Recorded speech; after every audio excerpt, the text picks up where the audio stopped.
నమస్కారం. సుఖీభవకు స్వాగతం. శ్వాస మనకు ప్రాణాధారం. శ్వాసే లేకపోతే మనకు జీవం లేదు. శ్వాస లేకుండా ఊపిరి తీయకుండా కొన్ని నిమిషాలు కూడా మనం ఉండలేం. ప్రాణవాయువు అందడం ఆలస్యమవుతున్న కొద్దీ ఉక్కిరి బిక్కిరి అయిపోతాం. అందుకే ఊపిరితిత్తులకు అంతటి ప్రాధాన్యం. అయితే ఇంతటి కీలకమైన ఊపిరితిత్తులకు ఇవాళ లంగ్ క్యాన్సర్ రూపంలో పెను ప్రమాదం ముంచుకొస్తుంది. ఊపిరితిత్తుల్ని మెల్లమెల్లగా కబలిస్తూ చివరకు మన ప్రాణాలనే ప్రమాదంలోకి నెడుతుంది. ప్రత్యేకించి పురుషులకు లంగ్ క్యాన్సర్ అనేది శాపంగా మారుతుంది. ఈ నేపథ్యంలో లంగ్ క్యాన్సర్కు అసలు కారణాలు, చికిత్సా మార్గాల గురించి ఇప్పుడు తెలుసుకుందాం. భోజనం చెయ్యకుండా కొద్ది రోజులు జీవించొచ్చు. నీళ్లు తాగకుండా కొన్ని గంటలు గడపొచ్చు. కానీ శ్వాస తీసుకోకుండా ఒక్క క్షణమైనా నిలువలేం. మన ప్రాణాలు నిలబడడానికి అత్యవసరమైన ఆక్సిజన్ అందడం నిమిషం ఆలస్యమైన ఉక్కిరిబిక్కిరైపోతాం. కాబట్టే ఊపిరితిత్తులకు అంతటి ప్రాధాన్యం. ఇవి ప్రకృతి నుంచి లభించే ఆక్సిజన్ని శ్వాస ద్వారా లోపలికి తీసుకుంటూ దాన్ని రక్తం ద్వారా అన్ని కణాలకు సరఫరా అయ్యేలా చేస్తూ అవసరం లేని కార్బన్ డయాక్సైడ్ని బయటికి పంపిస్తూ మన జీవితం సజావుగా సాగడానికి నిరంతరం అలుపెరగకుండా పనిచేస్తుంటాయి. ఇలాంటి ఊపిరితిత్తుల్లో ఏ చిన్న సమస్య తలెత్తినా ఇబ్బందే. అలాంటిది అనుక్షణం శరీరాన్ని కబళిస్తూ అహరహం నిర్వీర్యం చేసే క్యాన్సర్ ముంచుకొస్తే పచ్చగా కళకళలాడే చెట్టుకు చీడ సోకితే వాడిపోయినట్టుగానే మనకు ఊపిరిని అందించే ఊపిరితిత్తులు క్రమక్రమంగా వాడిపోవడం మొదలు పెడతాయి. మన దేశంలో పురుషుల్లో కనిపించే క్యాన్సర్లలో లంగ్ క్యాన్సర్దే ప్రథమ స్థానం. కొత్తగా బయటపడుతున్న క్యాన్సర్ కేసుల్లో సుమారు 7% ఊపిరితిత్తుల క్యాన్సర్ కేసులే ఉంటున్నాయని చెబుతున్నారు డాక్టర్లు. లంగ్ క్యాన్సర్ ఆర్ ఊపిరితిత్తుల క్యాన్సర్ అనేది మేల్స్లో ఫీమేల్స్లో ఇద్దరిలో రావచ్చు. మేల్స్లో ఇండియా స్టాటిస్టిక్స్ మనం చూసినామంటే ఇది సెకండ్ మోస్ట్ కామన్ క్యాన్సర్ అవుతుంది. 100 మంది క్యాన్సర్ పేషెంట్స్ని మనం తీసుకున్నామంటే అందులో ఒక 8-9% పేషెంట్స్కి లంగ్ క్యాన్సర్ ఉంటుంది. లేడీస్లో ఫస్ట్ 4-5 క్యాన్సర్స్లో ఇది ఉండదు. బట్ మెన్ విమెన్ ఇద్దరు మనం కలిపినప్పుడు లంగ్ క్యాన్సర్ అనేది 4th most common type of cancer అవుతుంది. సో ఓపీలో మనం చూసినామంటే ఎవ్రీడే లంగ్ క్యాన్సర్ పేషెంట్స్, కొత్త పేషెంట్స్ని మనం చూస్తూ ఉంటాం. లంగ్ క్యాన్సర్ ఇన్సిడెన్స్ అనేది స్లోగా పెరుగుతూ ఉంది. ఇది దేనివల్ల లంగ్ క్యాన్సర్ వస్తూ ఉంది? మోస్ట్ కామన్ రీజన్ అనేది టొబాకో. ఈ టొబాకో అనేది స్మోకింగ్లో రావచ్చు, స్మోకింగ్ లేకుండా కూడా మనం ఇప్పుడు గుట్కా, ఖైనీ, పాన్ ఇవన్నీ మనం తీసుకోవడం వల్ల కూడా మనం బాడీలో టొబాకో ఎక్స్పోజర్ అనేది ఉండొచ్చు. బట్ లంగ్ క్యాన్సర్కి మోర్ ఇంపార్టెంట్ వచ్చి సిగరెట్ స్మోకింగ్, బీడీ, చుట్టా, సిగార్ స్మోకింగ్ ఇవన్నీ చేయడం వల్ల ఈ స్మోక్లో ఉండే క్యాన్సర్ కాసింగ్ పార్టికల్స్ అంటాం. ఇది 100ల్లో ఉంటాయి క్యాన్సర్ కాసింగ్ పార్టికల్స్ స్మోక్లో. ఇందులో ఒకటి టొబాకోలో ఉండేది. ఈ నికోటిన్ అని మనం మాట్లాడేది ఈ టొబాకోకి మనకు అడిక్షన్ రావడానికి కారణం నికోటిన్. నికోటిన్ వచ్చి అంత ప్రామినెంట్ క్యాన్సర్ కాసింగ్ ఏజెంట్ కాదు. ఇందులో ఉండే వేరే గ్యాసెస్, పార్టికులేట్ మ్యాటర్ అంటాము, ఇరిటేషన్ వల్ల, కెమికల్ చేంజెస్ లంగ్లో రావడం వల్ల లంగ్ క్యాన్సర్ టొబాకో వల్ల వస్తూ ఉంది. స్మోకింగ్ వల్ల కామన్గా వస్తూ ఉంది. ఇది కాక ఇప్పుడు లంగ్ క్యాన్సర్ ఇంక్రీజ్ అవ్వడానికి రెండో కారణం ఎన్విరాన్మెంటల్ పొల్యూషన్ అనేది.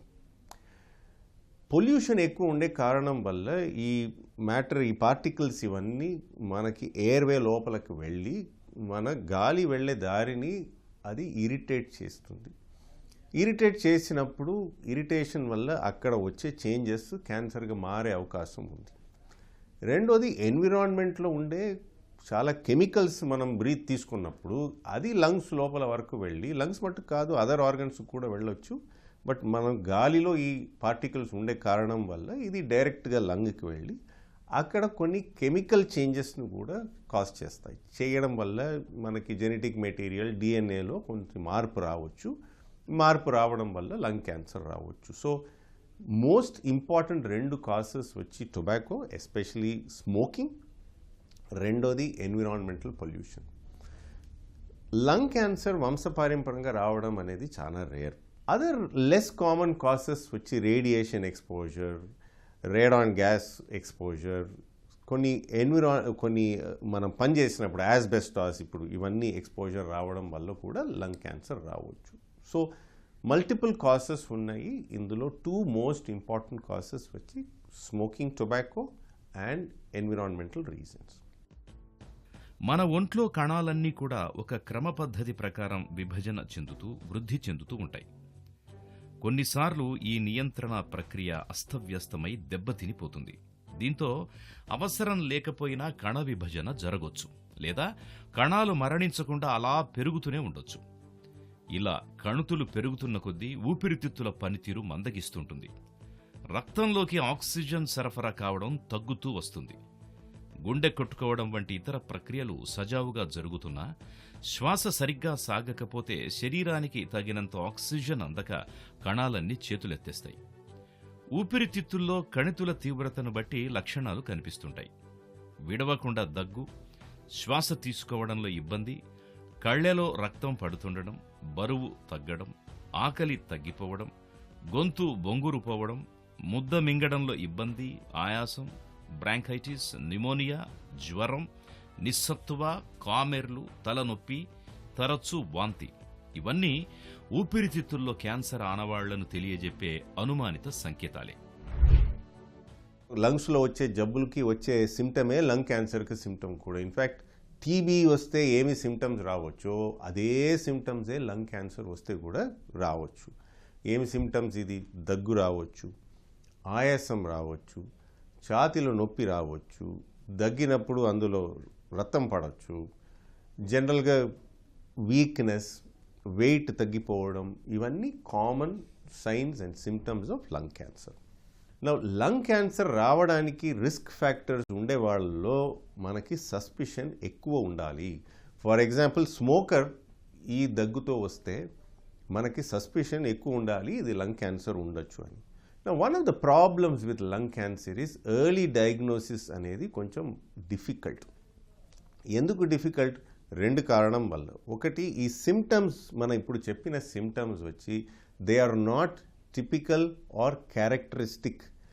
ఇది మిగిలిన చాలా జబ్బుల్లో కూడా ఈ సిమ్టమ్స్ వచ్చే అవకాశం ఉండడం వల్ల మనకి సస్పిషన్ ఎక్కువ ఉండదు. సో ఈ డయాగ్నోసిస్ కమ్యూనిటీలో మిస్ అవ్వడానికి అవకాశం ఎక్కువ.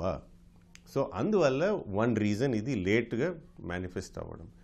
2వ కారణం వచ్చి లంగ్ అనేది మనకి పెద్ద ఆర్గన్, చెస్ట్ అంతా ఉంది.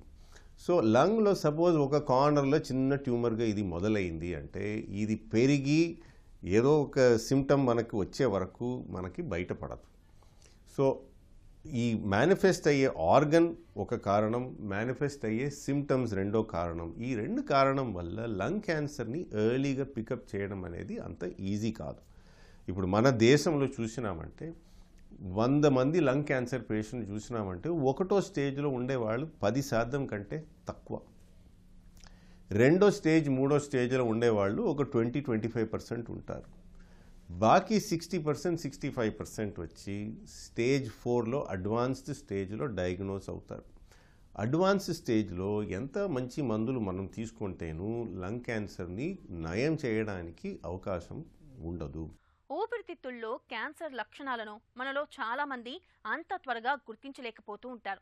టీబీ లక్షణాలు, లంగ్ క్యాన్సర్ లక్షణాలు దాదాపుగా ఒకే రకంగా ఉండడంతో చాలా మంది క్యాన్సర్ను టీబీగా పొరపడుతూ ఉంటారు. దీంతో చాలా మందిలో లంగ్ క్యాన్సర్ ముదిరిపోయాకే బయటపడుతుంది. లంగ్ క్యాన్సర్ మరణాలు మన దగ్గర ఎక్కువగా ఉండడానికి ఇది ఒక కారణమే అంటారు నిపుణులు. ఊపిరితిత్తుల్లో క్యాన్సర్ గురించిన మరిన్ని వివరాలను ఇప్పుడు తెలుసుకుందాం. ఊపిరితిత్తుల క్యాన్సర్ ఎందుకు వస్తుంది అంటే మనలో చాలామంది వెంటనే పొగ తాగడం వల్ల అని చెబుతారు. నిజానికి లంగ్ క్యాన్సర్ రావడానికి పొగ అలవాటుతో పాటు ఆస్బెస్టాస్, ఆర్సెనిక్, రేడియో ధార్మికత వంటి క్యాన్సర్ కారకాలు, జన్యువులు ఇలా చాలా కారణాలు మనకు కనిపిస్తాయి. ఇతర భాగాల్లో క్యాన్సర్ వచ్చి క్యాన్సర్ కణాలు అక్కడి నుంచి ఊపిరితిత్తులకు చేరినప్పుడు కూడా లంగ్ క్యాన్సర్ రావచ్చు. ఆటో ఇమ్యూన్ జబ్బులు, వాతావరణ కాలుష్యం, రేడియేషన్, జీన్స్ వల్ల కూడా లంగ్ క్యాన్సర్ వచ్చే అవకాశం ఉంది. అయితే అన్నింటికన్నా పొగాకే మన ఊపిరితిత్తులకు ఎక్కువగా చేటు చేస్తోంది. పొగాకులో arsenic, benzene, beryllium, cadmium, chromium, తారు వంటి పలు క్యాన్సర్ కారకాలు ఉంటాయి. ఇవి నేరుగా శ్వాసనాళం ద్వారా లేదా రక్తం ద్వారా ఊపిరితిత్తుల్లోకి చేరుకొని స్థిరపడతాయి. క్రమంగా ఊపిరితిత్తుల కణజాలంలోని జన్యువులను దెబ్బతీసి కణుతులకు దారితీస్తాయి. ఊపిరితిత్తుల క్యాన్సర్తో ముప్పేమిటి అంటే 180% మందిలో ఇది బాగా ముదిరిన తరువాతే బయటపడుతుంది. దీంతో నయం కావడం అటుంచి క్యాన్సర్ని అదుపులో పెట్టుకోవడమే కష్టమవుతుంది. లంగ్ క్యాన్సర్ డయాగ్నోస్ చేయడానికి ఏం చేస్తాం? ఎక్స్రే చేయాలి టు బిగిన్ విత్. ఎక్స్రేలో సస్పిషన్ ఏదైనా ఉంటే సిటీ స్కాన్, పెట్ స్కానింగ్ ఇవన్నీ చేయాల్సి వస్తుంది. వెరీ ఇంపార్టెంట్ ఈజ్ బయాప్సీ అనేది. బయాప్సీ అంటే ఏమి? అబ్నార్మాలిటీ ఎక్కడ ఉందో మన లంగ్లో అక్కడి నుంచి ఒక ముక్క తీసి దాన్ని పరీక్షకి పంపించడం అనేది బయాప్సీ. బయాప్సీ వల్లనే లంగ్ క్యాన్సర్ మనకి క్లియర్గా కన్ఫర్మ్ అవుతుంది. బయాప్సీ చేయడం వల్ల మనకి వేరే ఏమి అడ్వాంటేజెస్ ఉంది, ఏ టైప్ ఆఫ్ లంగ్ క్యాన్సర్ ఇది అనేది మనకి తెలవాలి. బికాజ్ ఇవాళ అన్ని లంగ్ క్యాన్సర్స్కి ఒకటే ట్రీట్మెంట్ కాదు. Depending upon the type of cancer treatment మారొచ్చు. రెండోది, depending upon the type of cancer ఫర్దర్గా ట్రీట్మెంట్ ఏది మనకు మంచిది అని తెలుసుకోవడానికి కోసం కూడా కొన్ని పరీక్షలు చేయాలి. అది మాలిక్యులర్ టెస్టింగ్ అని చెప్తాం దాన్ని. అది చేయడం వల్ల మనకి ఏ టైప్ ఆఫ్ ట్రీట్మెంట్ బెటర్, మనకి కీమోథెరపీ మంచిదా, ఇమ్యూనోథెరపీ మంచిదా, ఆర్ టార్గెటెడ్ థెరపీ అని ట్యాబ్లెట్స్ ఉంటాయి, ఇవి మంచిదా అనేది కొన్ని క్యాన్సర్స్లో చేయడం important. For example adenocarcinoma or non squamous carcinoma అనే టైప్లో ట్యాబ్లెట్స్ వాడే అవకాశం ఎక్కువ. సో అందరికీ ఇంపార్టెంట్గా మాలిక్యులర్ టెస్టింగ్ చేసి ట్యాబ్లెట్ వాడే అవకాశం ఉందా లేదా అనేది చూడాలి. ఈ ట్యాబ్లెట్ని టార్గెటెడ్ థెరపీ అని చెప్తాం. ఎందుకు టార్గెటెడ్ థెరపీ అంటున్నాము? ఈ మాలిక్యులర్ టెస్టింగ్ అని ఆ బయాప్సీ ముక్కల్లో మనం టెస్ట్ చేసినప్పుడు పర్టికులర్ మాలిక్యులర్ చేంజెస్ ఉంటే దాన్ని టార్గెట్ చేయడానికి ఈ ట్యాబ్లెట్ అనేది మనకు ఉపయోగపడుతుంది. ట్యాబ్లెట్ వాడినప్పుడు రెస్పాన్స్, దట్ మీన్స్ గడ్డ తగ్గడానికి అవకాశం ఎక్కువ, ఆ గడ్డ తగ్గి ఆ రెస్పాన్స్ మెయింటైన్ చేసే డ్యూరేషన్ ఎక్కువ, సైడ్ ఎఫెక్ట్స్ తక్కువ, మనం లైఫ్ స్పాన్ని బాగా పెంచుకునే అవకాశం ఉంది. రెండోది, ఈ మాలిక్యులర్ టెస్టింగ్ చేసి అందులో టార్గెట్స్ ఏమీ లేదు అనే వాళ్ళకి కీమోథెరపీతో పాటు అన్న ఆర్ బై ఇట్ సెల్ఫ్ ఈ ఇమ్యూనోథెరపీ అనే ట్రీట్మెంట్ చేయవచ్చు. ఈ ఇమ్యూనోథెరపీ వచ్చి మన బాడీని మనకి ఉండే క్యాన్సర్ పైన ఇమ్యూన్ రెస్పాన్స్ మౌంట్ చేయడానికి it will train. That means మన ఇమ్యూనిటీని యూజ్ చేసి ఆ క్యాన్సర్ని ఫైట్ చేసే కెపాసిటీ మనకి వస్తుంది. పెట్ స్కానింగ్ ఎక్కడ మనకి యూస్ఫుల్, ఎక్కడెక్కడ ఈ జబ్బు ఉంది లంగ్ క్యాన్సర్ అని మనకి డయాగ్నోసిస్ వచ్చింది. ఇది ఊపిరితిత్తుల్లో మట్టుకు ఉందా, వేరే లివర్కి స్ప్రెడ్ అయిందా, బోన్స్కి స్ప్రెడ్ అయిందా, or other parts of the బాడీలో స్ప్రెడ్ అయిందా అని తెలుసుకోవడానికి పెట్ స్కానింగ్ అనేది చాలా ఇంపార్టెంట్. సో ఇప్పుడు అన్ని లంగ్ క్యాన్సర్ పేషెంట్స్కి జనరలీ పెట్ స్కానింగ్ అనేది ఉంటుంది. So that stage of the disease మనకి తెలుస్తుంది. స్టేజ్ తెలిస్తే which is the best treatment అనేది మనం ప్లాన్ చేయొచ్చు. మన ఊపిరితిత్తులు పరిమాణంలో పెద్దగా ఉండడంతో క్యాన్సర్ కణితి తలెత్తినా అది కీలకమైన భాగాలకు తగిలేంత వరకు బయటకెలాంటి లక్షణాలు కనపడవు. ఇతరత్రా జబ్బుల్లో చేసే పరీక్షల్లో యాదృచ్ఛికంగా బయటపడడం తప్పించి తొలి దశలో ఊపిరితిత్తుల క్యాన్సర్ని గుర్తించడం చాలా అరుదుగా ఉంటుంది. సుమారు 70 నుంచి 80% మందిలో ఇది 3-4 దశల్లోనే బయటపడుతోంది. దీన్ని తొలి దశలోనే గుర్తించి శస్త్రచికిత్స చేయగలిగితే 90% వరకు నయం చేయొచ్చు. రెండవ దశలో 70% వరకు నయమవుతుంది. అదే మూడో దశకొచ్చేసరికి నయమయ్యే అవకాశం 30%కి పడిపోతుంది. ఇక 4వ దశలోనైతే క్యాన్సర్ నయం కావడం దాదాపు అసాధ్యమని చెప్పుకోవాలి. ఇక టీబీ, లంగ్ క్యాన్సర్ లక్షణాలు దాదాపు ఒకే రకంగా ఉండడంతో చాలామంది క్యాన్సర్ని టీబీగా పొరబడుతూ టీబీకి చికిత్స తీసుకుంటూ జబ్బును ముదర పెట్టుకుంటున్నారు. దగ్గు, కఫంలో రక్తం కనిపిస్తున్నప్పుడు ఆలస్యం చేయకుండా వెంటనే డాక్టర్ని సంప్రదించాలి. X-ray, CT scan, PET scan, అవసరమైతే బయాప్సీ చేయడం ద్వారా క్యాన్సర్ తీవ్రతను, కణితుల పరిమాణాన్ని చాలా వరకు ఖచ్చితంగా నిర్ధారించవచ్చు. స్క్రీనింగ్లో పికప్ అయ్యే ఎర్లీ స్టేజ్ క్యాన్సర్లో ఏమి treatment? Surgery or radiation therapy, preferably surgery. Surgery చేసిన తర్వాత మనకి ఈ క్యాన్సర్ గురించి ఇంకా అడిషనల్ డీటెయిల్స్ తెలుస్తుంది. Once we know additional details, ఇది తిరిగి వచ్చే అవకాశంని తగ్గించుకోవడానికి కీమోథెరపీయో టార్గెటెడ్ థెరపీయో ఏదైనా అవసరం ఉందా అనేది చూడాలి. సెకండ్ స్టేజ్ అండ్ థర్డ్ స్టేజ్లో వీలైనంత వరకు అగైన్ కీమోథెరపీ, ఇమ్యూనోథెరపీ, సర్జరీ ఇవన్నీ మనకి ఇంపార్టెంట్గా ఉంటుంది. సో కీమో, ఇమ్యూనోథెరపీ, సర్జరీ ఇవన్నీ చేయడం వల్ల అరౌండ్ 60-70% ఆఫ్ పేషెంట్స్కి ఈ ట్రీట్మెంట్ చేయడం వల్ల మనకి పూర్తిగా నయమయ్యే అవకాశం ఉంటుంది. కొంతమంది స్టేజ్ 3 పేషెంట్స్కి సర్జరీ చేసే అవకాశం ఉండదు. బికాజ్ ట్యూమర్ ఉండే ప్లేస్ పక్కన ఉండే ఆర్గన్స్ని ఇన్వాల్వ్ అవ్వడం వల్ల ఆర్ వేరే కొన్ని కారణాల వల్ల ఆపరేషన్ చేసి రిమూవ్ చేసే అవకాశం ఉండకపోవచ్చు. వీళ్ళకి ఏం చేస్తాము, కీమోథెరపీ అండ్ రేడియేషన్ థెరపీ చేస్తాం. సో స్టేజ్ 2 and 3 పేషెంట్స్లో మెనీ పేషెంట్స్కి సర్జరీ ప్లస్ కీమోథెరపీ, ఇమ్యూనోథెరపీ అవసరం పడవచ్చు. కొంతమందికి టార్గెటెడ్ థెరపీస్ అవసరం పడవచ్చు. కొంతమంది స్టేజ్ 3 పేషెంట్స్ వాళ్ళు ఆపరేషన్కి సూటబుల్గా ఉండరు. వాళ్ళకి కీమో రేడియేషన్ థెరపీ చేయాలి. కీమో రేడియేషన్ థెరపీ చేసిన తర్వాత కొంతమందికి ఇమ్యూనోథెరపీ, కొంతమందికి టార్గెటెడ్ థెరపీ అనేది ఉంటుంది. ఒకప్పటితో పోలిస్తే లంగ్ క్యాన్సర్కు ఆధునిక వైద్యంలో ఇవాళ కీమోథెరపీ, రేడియేషన్ మొదలుకుని సర్జరీ వరకు చక్కటి చికిత్సలు అందుబాటులో ఉన్నాయి. ఊపిరితిత్తుల్లో క్యాన్సర్ ఆనవాలను త్వరగా పసిగట్టి అంతే త్వరగా చికిత్స మొదలు పెడితే లంగ్ క్యాన్సర్ నుంచి మనం పూర్తిగా బయటపడొచ్చు. లంగ్ క్యాన్సర్కు ఆధునిక వైద్యంలో అందుబాటులో ఉన్న చికిత్సల గురించి ఇప్పుడు తెలుసుకుందాం. గతంలో ఊపిరితిత్తుల క్యాన్సర్ బారిన పడితే 6 నెలల కన్నా ఎక్కువ కాలం జీవించేవారు కాదు. ఇప్పుడు దాదాపు 25% మంది 5 ఏళ్లకు పైగా జీవిస్తున్నారు. అయితే ఏదో ఒక చికిత్సకు మాత్రమే సరిపోయేవారి కన్నా అన్ని రకాల చికిత్సలకు అనుగుణంగా ఉన్నవారు ఎక్కువ కాలం జీవించే అవకాశం ఉంది. ఊపిరితిత్తుల క్యాన్సర్లో ఆయా దశల్ని బట్టి సర్జరీ, కీమోథెరపీ, రేడియోథెరపీ, టార్గెటెడ్ ఇమ్యూనోథెరపీలు చేస్తుంటారు. క్యాన్సర్ 1-2 దశల్లో ఉన్నప్పుడు సర్జరీ చేసి కణితుల్ని పూర్తిగా తొలగిస్తారు. అవసరమైతే ఊపిరితిత్తి మొత్తాన్ని కూడా తొలగిస్తారు. కంటికి కనిపించని అతి సూక్ష్మమైన క్యాన్సర్ కణాలు ఇంకా మిగిలే ఉన్నాయని అనుమానిస్తున్నప్పుడు కీమోథెరపీ, రేడియేషన్ ఇస్తుంటారు. 3వ దశలో ఒకే సమయంలో కీమోథెరపీ, రేడియోథెరపీనిస్తూ అవసరాన్ని బట్టి సర్జరీ చేస్తుంటారు. 4వ దశలో క్యాన్సర్ నయం కావడం దాదాపు అసాధ్యం. అందువల్ల రోగికి ఇతరత్ర సమస్యలేవి లేకుండా బతికినంత కాలం ఇంట్లో హాయిగా జీవించేలా చూడ్డానికి ప్రాధాన్యతనిస్తారు. ఈ విషయంలో ఇమ్యూనోథెరపీలు, టార్గెటెడ్ థెరపీలు బాగా ఉపయుక్తంగా ఉంటాయి.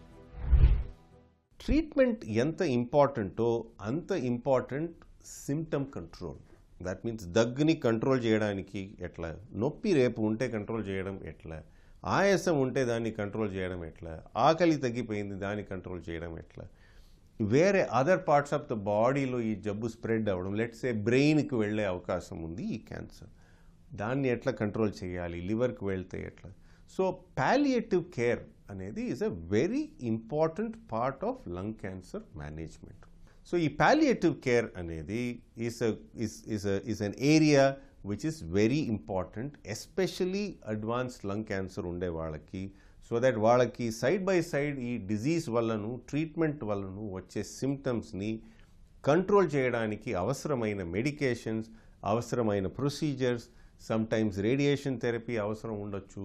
సో ఏదేది ఎప్పుడెప్పుడు అవసరమో ఆ ట్రీట్మెంట్స్ని కరెక్ట్ టైంలో మనం చేయడం వల్ల మనకి లైఫ్ స్పాన్ మట్టు పెరగదు, కంఫర్ట్ పెరుగుతుంది, క్వాలిటీ ఆఫ్ లైఫ్ అనేది పెరుగుతుంది.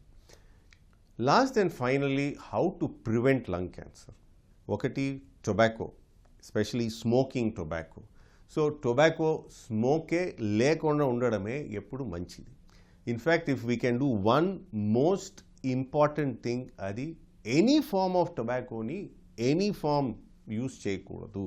Stop it today, because when you stop, slowly మన సిస్టమ్స్ వచ్చి మనం స్మోక్ చేసేదానికి ముందు ఎట్లా ఉన్నాయో అట్లా వెళ్ళిపోతాయి. మళ్ళీ హార్ట్ ప్రాబ్లమ్స్ తగ్గుతాయి, వాస్కులర్ ప్రాబ్లమ్స్ తగ్గుతాయి, స్ట్రోక్ వచ్చే అవకాశం తగ్గుతుంది, క్యాన్సర్ వచ్చే అవకాశం కూడా మనకు బాగా తగ్గుతుంది.